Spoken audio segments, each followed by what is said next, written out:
बिस्मिल्लाहिर्रहमानिर्रहीम। अस्सलाम वालेकुम। आज 14 जून है और दिन है जुमे का। वही हुआ जिसका खदशा था कि इलेक्शन कमीशन ऑफ पाकिस्तान जब भी कोई दरख्वास्त दायर करता है जो 8 फरवरी के इंतखाबात से जुड़ी हुई हो, जिसका फ़ैसला तहरीक इंसाफ के ख़िलाफ़ जाना हो, जिसका मामला धांधली की तरफ जाता हो, जिसका मामला धांधली जो करके और मैंडेट चोरी का दिलवाया गया है उस मैंडेट को बचाना हो, तो वो दरख्वास्त जस्टिस काजी फाइज़ ईसा साहब फ़ौरी तौर पर फ़िक्स कर देते हैं। और जो भी इलेक्शन कमीशन के ख़िलाफ़ जो चीज़ होती है वो काजी साहब फ़िक्स नहीं करते। मैं बल्कि कोई 8-10 केसेस मैंने लिखे हैं जिसमें मैं वसीम मलिक से कहूँगा। वसीम मलिक को आपने देखा होगा ट्विटर पे, आप उनको फॉलो करते होंगे, अगर नहीं करते तो ज़रूर उनको फॉलो करें वसीम मलिक को, और उसके यूट्यूब चैनल को भी देखें। वो बहुत ज़बरदस्त रिसर्च करता है, कंपैरिजन करता है, फैक्ट्स के साथ लिखता है।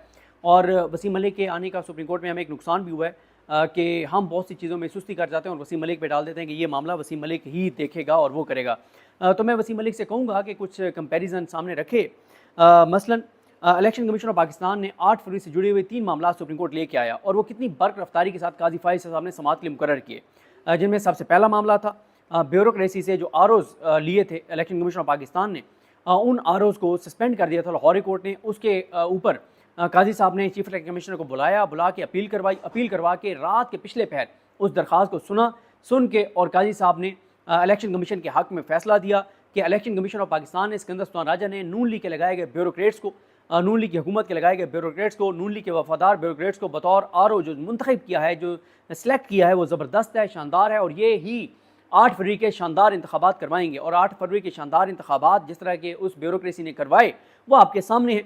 आज पाकिस्तान तहरीक इंसाफ की इस बात में वज़न है, और ये जो बात तहरीक इंसाफ की मैं आपको बताने जा रहा हूँ, जिनका मौक़िफ़ है, इसको तहरीक इंसाफ को और ज़्यादा इस पर बात करनी चाहिए, लोगों को इस पर बात करनी चाहिए कि तहरीक इंसाफ की ये बात दुरुस्त है कि आज पाकिस्तान के अंदर जो आप अदम इस्तेकाम देख रहे हैं, जो तबाही देख रहे हैं, जो बर्बादी देख रहे हैं, जो हर दूसरा पाकिस्तानी मायूस है, जो हर दूसरा पाकिस्तानी पाकिस्तान छोड़ के जाना चाहता है, जो महंगाई का तूफ़ान है, जिस तरह के उन्होंने बजट दिया है, जिस तरह के उन्होंने टैक्सेस लगाए हैं, जो इस मुल्क के अंदर हो रहा है, उस सब की वजह 8 फरवरी के इंतखाबात हैं। यानी आप पीछे को तो छोड़ देना, जो रजीम चेंज हुआ और वो सारा, अभी एक नया जो एक तबाही और बर्बादी का फेज़ आया है, उसकी वजह 8 फरवरी के इंतखाबात हैं। और 8 फरवरी के इंतखाबात किसने करवाए?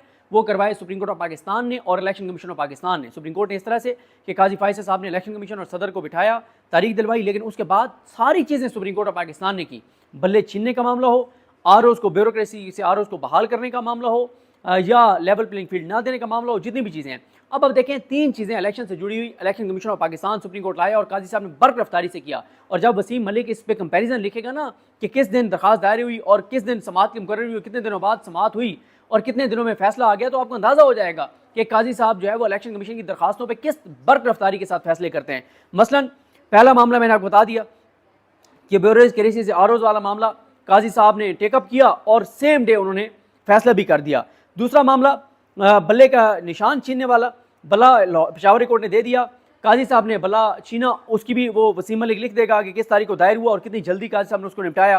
फिर तीसरा मामला जो है ये देख लें, कल इलेक्शन कमीशन ने दरखास्त दायर की, कल यानी 13 जून को, और 14 तारीख को काजी साहब ने लगा दी किस तारीख के लिए। अब अगर कल वर्किंग डे होता कल लगा देते, ये तो काजी साहब जो है वो अब उन्होंने लगाया है 20 तारीख, यानी जो पहला वर्किंग डे होगा ईद की छुट्टियों के बाद, पहला वर्किंग डे जुमेरात, सबसे पहले जो केस काजी फाइज़ साहब सुनेंगे वो इलेक्शन कमीशन ऑफ पाकिस्तान का ये केस सुनेंगे।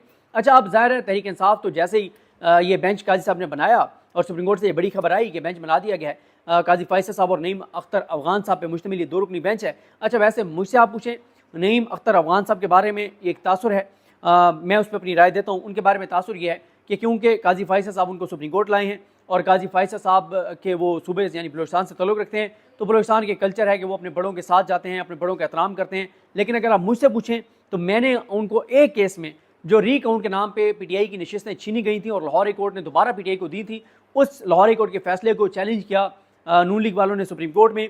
उसमें काजी साहब बिल्कुल नून लीग के साथ बिल्कुल कायल नजर आए, फ़ौरन कायल हो गए कि ये बात ठीक कह रहे हैं जो उन्होंने चीज़ें बताई हैं नून लीग वालों ने कि ये जी इलेक्शन कमीशन बिल्कुल रिकाउंट का ऑर्डर कर सकता था। लेकिन नईम अख्तर अफगान साहब फाइल पढ़ के आए हुए थे, उन्होंने ऐसे सवालात किए जिस वजह से अगली तारीख काजी साहब को देनी पड़ी और फिर उस अगली तारीख पे फिर ईद के बाद मामला चला गया। तो मैंने जो देखा है वो देखा है कि नईम अख्तर अफगान साहब जो हैं वो बहरहाल अपना इंडिपेंडेंट माइंड इस्तेमाल करते हैं, या एक केस में कम अज़ कम मेन केस इस वक्त इलेक्शन से जुड़ा हुआ, मैंने उसमें उनको अपना इंडिपेंडेंट माइंड इस्तेमाल करते हुए देखा है। वो काजी साहब के साथ उस तरह से नहीं गए जिस तरह से अमीनुद्दीन खान साहब काजी साहब के साथ हर मामले में चले जाते हैं, बिल्कुल जो काजी साहब करते हैं वो उसमें उनके साथ चले जाते हैं। कोई अपना वो नहीं उसमें कोई नज़र आता कि वो अपनी को ओपिनियन का इजहार कर रहे हैं। वो काजी साहब जो जिस तरफ जाते हैं उस तरफ चले जाते हैं, लेकिन ये उस तरह से नहीं अख्तर अफगान साहब को मैंने ऐसे नहीं देखा। तो बहरहाल ये अब केस तो लग गया है, लेकिन इसमें यह भी देखना होगा कि इंट्रा कोर्ट अपील के बगैर ही आ गए हैं, फिर क्या कि ये सुप्रीम कोर्ट के 5 रुकनी बेंच को सुनना चाहिए, क्योंकि बहुत सी चीज़ों को इंटरप्रेट करना है, ये सारी चीज़ें हैं।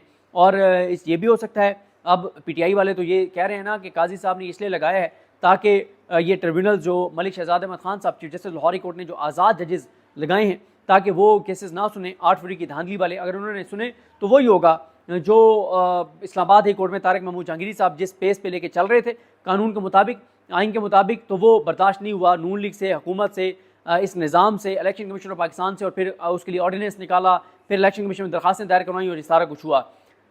तो पीटीआई का तो ये खदशा है कि काजी साहब लाहौरी कोर्ट के जस्टिस शाहिद करीम के ऑर्डर को उड़ा देंगे। शाहिद करीम साहब की अदालत से जो फैसला दिया वो सलमान अकरम राजा साहब की दरख्वास्त थी और दलाइल दिए थे। बड़े लायक वकील हैं, यंग वकील हैं, समीर खोसा, उन्होंने दलाइल दिए थे और समीर खोसा ने ये केस जीता था। शाहिद करीम साहब ने कहा था कि चीफ जस्टिस लाहौरी कोर्ट ने जो नाम दिए हैं, नॉमिनेट किए हैं ट्रिब्यूनल के तौर पर, उन्हीं को इलेक्शन कमीशन नोटिफाई करे। अगर ना नोटिफाई किया तो 7 दिन बाद खुद ब खुद ये ट्रिब्यूनल्स एक्टिव हो जाएंगे।